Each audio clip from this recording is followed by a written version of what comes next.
Hey everyone, Kyle once again, and welcome back to the next movie review. And this time I'll be reviewing another film that I enjoyed from last year. I would definitely put this on my top favorites list. I would. And yes, I'm wondering, I will still eventually get to my top best and worst. Like I said, I just got a lot. There's just plenty of films I want to review first before I get to my best and worst list, though. But I still am holding to the promise. I will get to that. I do promise you that. But it's like there was a couple of films I wanted to review. So, like I said, I was reviewing the Terminator movies, and then this one and another film too. Then I'll get to my top best and worst list though. So just be patient. I will get to it. I promise. I always stick to it. But anyway, Godzilla -1. When this film came out, it was critically acclaimed, got huge amount of praise. Has a 98% Rotten Tomatoes, which I think it's the highest rated Godzilla film on Rotten Tomatoes. Has an 8.3 on IMDb, and it made pretty much a good amount of money for I would say pretty much the most money for one of all the Japanese Godzilla movies. I think it did, yeah. Because it made pretty much. I think it made it like 100 million worldwide. I think it's easily the highest grossing one of the Japanese Godzilla movies, and I think domestically it's the highest Japanese movie. I think it is. I think so. Yeah, the highest grossing Japanese movie in the U.S. So it got a lot of praise, a good box office for it came out, and I really enjoyed it. I am, after all, you can see, I love Godzilla growing up. I like a lot of the movies from back then, and yes, and this film right here, if you remember where that poster is when I face the other way. Yes, I'm still also a fan of the 1998 Roland Emmerich movie. I still am. I'll defend the 1998 Godzilla film to the day I die. I'm one of the few people that likes the movie. I understand why people hate it. I do get the hate for it, but to me, that film, it was a great experience when I saw it in the theater back when I was a kid. In my view, to me, it was a very good, fun popcorn movie that I still defend to this day. So no matter what you say, I'm not here to change your mind how you feel about the '98 Godzilla film. To me, it's me. Okay, that's why I still have that poster right there. Now that me shows I still defend that movie. But regardless, though, Godzilla -1. I will say this though. I do think this is a lot better than Shin Godzilla. I did not. Yes, people like that movie. I'm not a fan of Shin Godzilla. To me, I just think I call it Shit Godzilla, not Shin Godzilla. Well, although that kind of fit name, it is a kick to the shin, But I did not like Shin Godzilla. That's another Godzilla film that got a lot of praise. To me, that's not Godzilla at all. When you see how it originally was, I'm like, that's Godzilla, really? I'll have to review that one sometime too. So, yeah, but this is a lot better than Shin Godzilla. I'll tell you that right now. To me, that one is overrated. But this one, I get why people enjoy this film, because also this film, it's also one because a lot in the old Godzilla movies, people go for to watch the Godzilla fights and Godzilla himself, right? A lot of people don't care about the human characters. Here, though, this is one of the films I do care about the human characters. Here, I thought the human characters are more developed in this Godzilla movie more than the rest. And I can definitely see that the director had a passion for this film. I can definitely see that, It is definitely one of the better Godzillas I've seen in a while, Yes, I do like, although I'm overall not a fan of the American movies, I don't like the 2014 Godzilla film. Although I do like King of the Monsters, but to me, is the best of that. To me, is the best of that trilogy. To me, it is. I did not like Godzilla vs. Kong. I did not. I don't. Yeah, even though I like King of the Monsters, but watching this film, I definitely say I like this better than King of the Monsters. Because, well, not because it's an American movie or a Japanese movie, but because like I said, one of the flaws about the King of the Monsters is the human characters. Yeah, one of the best ones I liked was Kyle Chandler and then Ken Watanabe, you know. I did like the moment where Ken Watanabe, where he did his self-sacrifice to regenerate Godzilla, right? You know, having him touch Godzilla, saying goodbye, old friend, where was completely silent afterwards. That was one of the best parts of the movie, you know. But the human characters, for even the American movies, well, 2014 movie, Bryan Cranston was the best human character, and he died, he got killed pretty early. I'm like, damn, you know. He died before Godzilla came on screen, and that sucked. Yeah, so even the human characters overall in those new American Godzilla movies were not overall forgettable.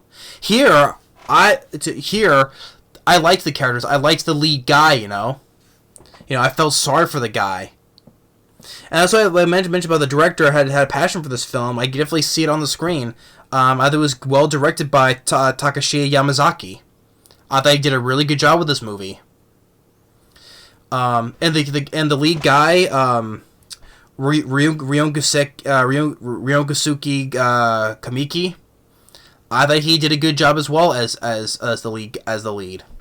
Minami Hamabe as this girl who say would later become his wife, I would say, because they're not even though when they first met they're not related. So I thought she did a decent job as well. So I can see why this guy had this passion. I could definitely see it on the screen, you know. And okay, and I like this, and I like the setting of the movie.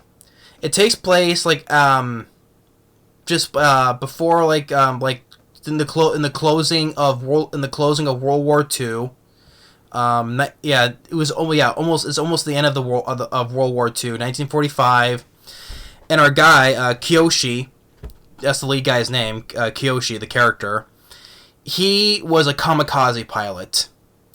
So, but the thing is, though, he didn't want to do it, you know, because he wanted to live, right? Like we all do, right? So he goes to this island where these mechanics, right, saying that his plane's broken, but the lead mechanic guy, Tachibana, so he lied to say his plane was broken, but actually it wasn't. And then during that night, Godzilla, at this time, he wasn't overall huge like he is before. This time he's still growing.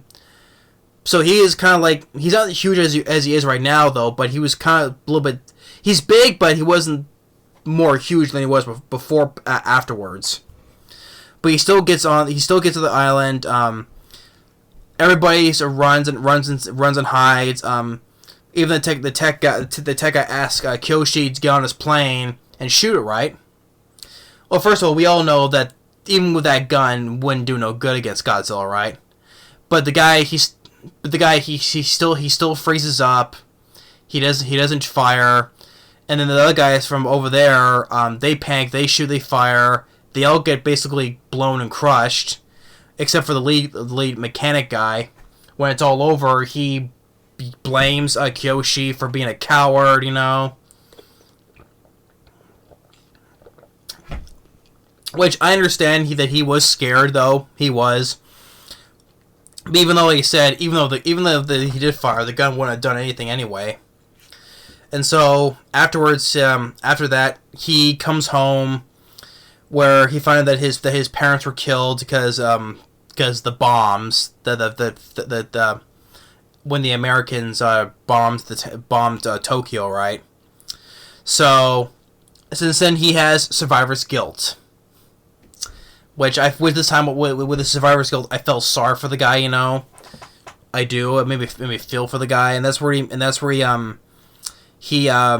Noriko, played by Minami Hamabe. She has a baby with her, but it's not her baby though. So he invites both of them to his home, which eventually over time does get fixed up though. First it's leaking, then not the best though, but over time it does get fixed up though. So they're living with him, and the time passes on. The baby's getting a little bit older, a couple years, and this time at Kyoshi, he is working with these 3 guys on this boat where they do his sweep for their mine sweepers. They sweep for mines left behind from the war, and so then when they counter Godzilla, now bigger because of the radiation from what the Americans did, the nuclear bomb, right? So we see Godzilla now. The CGI on Godzilla at times is pretty decent, but there are still a little bit of iffy effects though. Although part of me, just wishes it would be still a man in a suit though, because hey, I grew up watching the old Godzilla movies because it was fun seeing a guy in a suit, right? But with this type of movie, it's obvious it's impossible to do a guy in a suit in this type of large scale of a movie, right? But this is how it was, because hey, it's for real, having a guy in a suit gives that Godzilla kind of a personality, I did like the moment when they well, because what they do when they first find the mines, they bring it up though, and they leave it out there, and then they have a guy shoot it, right, to blow it up, right? Given that's all clear, right? So I did like the moment when there was a warship over there. Godzilla goes underneath it, and of course blows up from underneath. Good looking. That was a good looking shot, because I knew that was gonna happen. And I did like the moment where of course, this is because I think the director even admitted this is the ode to nod to Jaws, where they have an idea to use one of the mines, right? They roll into Godzilla's mouth and try to blow it up, referencing from the ending of Jaws, right? That is a nice reference, because if you want to reference in a good way, reference Jaws like that, okay, because how much of a big fan of Jaws. I love Jaws, one of the all-time classics. So you do get one of the mines into his mouth, blows it up. They think they got him, but then I see the side of his face right here, it regenerates. And it does show how much of a threat this Godzilla really is, how much powerful he is, And that's where you get the moment where he goes and attacks Tokyo, where he uses his big atomic breath, And I did like how this little different moment where when he's charging up to use his atomic breath, these the spikes on his back, it kind of like cocks up, like it's like this, and it goes boom, and the next one boom. It kind of like get ready to fire, when you cock a shotgun up, it's ready. Sorry, the chair is making too much noise, but it's kind of each one of the spikes is cocking up, ready to be fired. It's charging up. Okay. I don't know if I see that before in a Godzilla film, but okay. And it shows you always just levels this whole part of Tokyo, And when he picks up the subway train with his mouth, and Noriko is on there, she's hanging on for dear life. But when he uses atomic breath, though, the wind carries her away, and Kyoshi thinking that she's dead. It just shows how powerful this Godzilla is and what a threat he is. And yes, you get the nice when they retooled the score, the music for this film, when they retooled the old Godzilla themes, like da da da da da, or da da da da da da da da. I like when of course those are old classic Godzilla themes. I like when they just retooled to showcase how menacing this Godzilla is, right? So, and then afterwards, they devise a plan where they come together. First, they're arguing on what we're gonna do, and the one of the guy they called Doc, right? No, it's not Doc Brown. If anyone remembers the name Doc, they automatically think of Doc Brown, though, but I'm just bringing that up, though. But the guy's name is Doc, this one guy. And he comes up with this plan to, where they want to make Godzilla sink to the bottom of the ocean so he can get crushed by the water pressure. If it doesn't work, they can make him just bring him back up and have the decompress him, the pressure of being decompressed, right, to kill him. Either kill him as he's going down by pressure, or killing him by bringing up by decompression. So that's their plan, but they had to have someone do a distraction, right? So they have Kyoshi get on this plane to be a distraction. And beforehand, the tech guy, Tachibana from the beginning, right, who blames him for the deaths of the people on the island, right? All of a sudden, because he's gonna do what he should have done in the first place, right? So he forgives Kyoshi, which I think, I mean, I'm not saying it came out of nowhere though, because eventually we knew that probably the guy was gonna eventually apologize to him though. But was his apology earned though? I mean, I guess you can say. And then he found out, like, it cuts away, but then, like, it shows a quick flashback when he was still sitting with, like, apologizing to him. It tells him there's an ejector seat there because Tachibana tells him to live, right? You know how originally he tells him you were supposed to die because you're a kamikaze pilot. Now he tells him to live now. So he tells him about the ejector seat. And so I'm gonna move like this from this angle here. So they go along with this plan. They try to distract him. Like, Kyoshi's on his plane, just shooting him, distracting him. Which I thought the plan was, like, a little bit iffy. I think it was going to work, though, right? Overall, it doesn't work, but Kyoshi basically makes the final blow, right? He's going to drive straight to Godzilla's mouth, but he ejects at the last minute because before the plane explodes, because he has a bomb attached to his plane as well. But he ejects at the last second, right into Godzilla's mouth before he uses his atomic breath, and his whole head blows up. Which I'm like, okay, ooh. So that's a cool way to kill Godzilla, right? Then, because his atomic breath didn't get out though, makes his whole body crumble to pieces. Now the whole CG, like I said, if CG effect, how the body crumbles into pieces into the water, that is like a lot of times the CGI in Godzilla is pretty good, but at times like that though, when his body crumbles into pieces, like that's kind of a bit off CGI.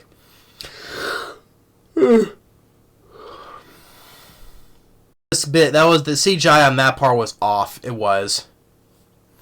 But the guy, he survives, and then he realized that his woman, I guess you can say his now Noriko, you can say at this time is his wife now, I can say.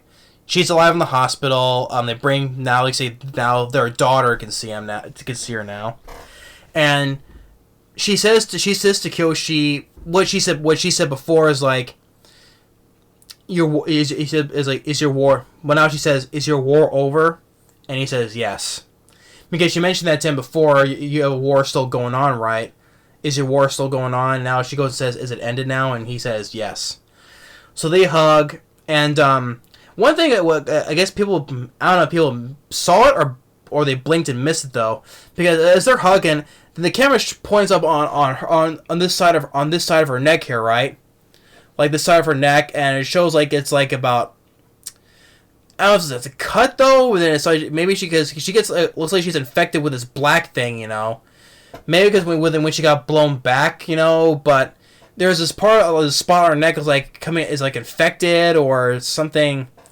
Part of maybe from Godzilla's radiation breath, because it's obviously like on her neck and it's kind of like spreading in a way. You see the like black veins from the surrounding spot, right? Slowly increasing. So I don't know what was going on there. Maybe she's infected with something now because of Godzilla's atomic breath. Who knows? But it's like you blink, you miss it, you know. But it's obviously right there on her neck. She got infected with something. And then it cuts to the last shot of the pieces of Godzilla sinking in the water, but then it starts to regenerate, right, with the classic Godzilla music playing. Almost kind of like in the way of GMK, you know, with the undead Godzilla, when he gets blown up, and you see like the heart kind of regenerates as well. So if it was a kind of like their take on that, I don't know.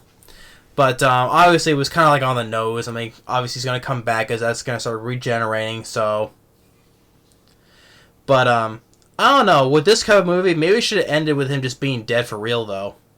I don't know what happened with his wife though, because obviously she was affected with some black thing on her. So, but Godzilla -1, which by the way, -1, obviously it was to me.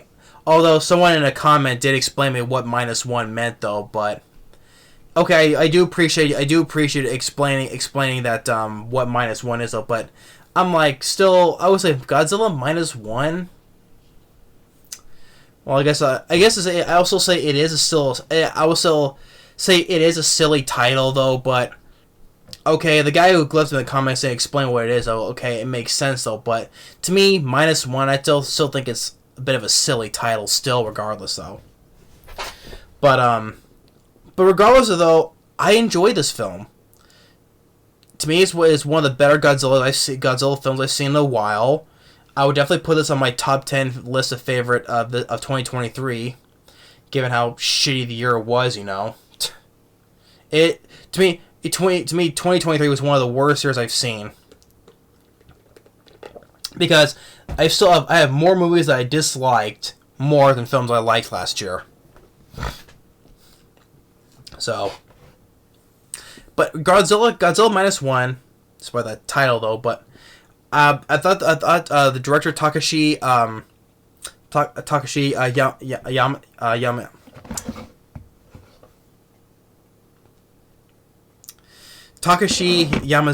Yamazaki.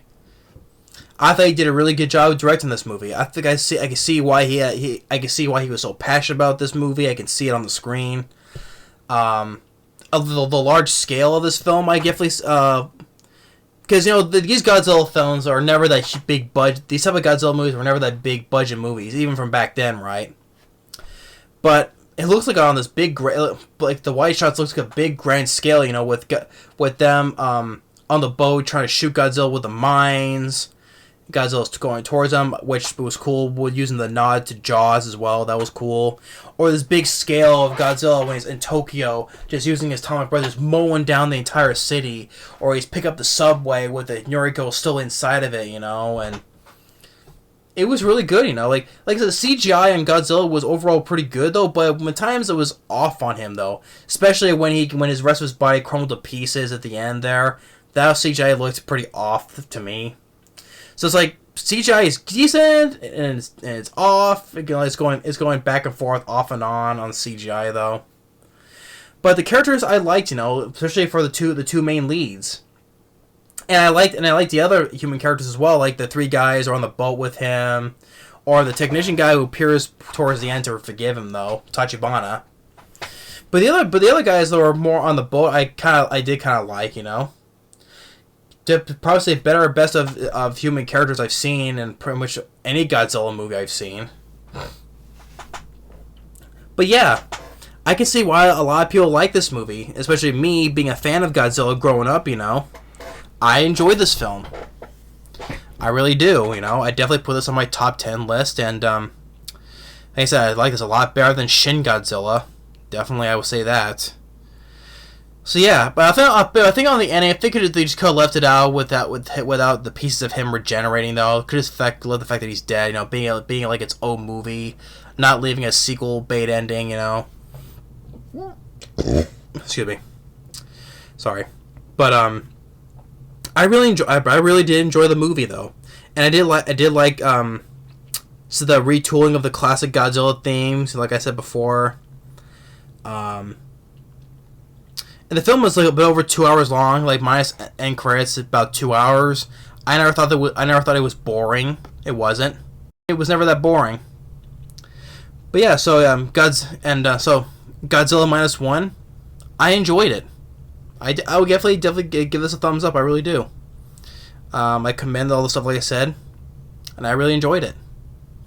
So that's Godzilla -1. Thanks for watching. Stay tuned for more on the next movie review, and we'll see you next time. Later.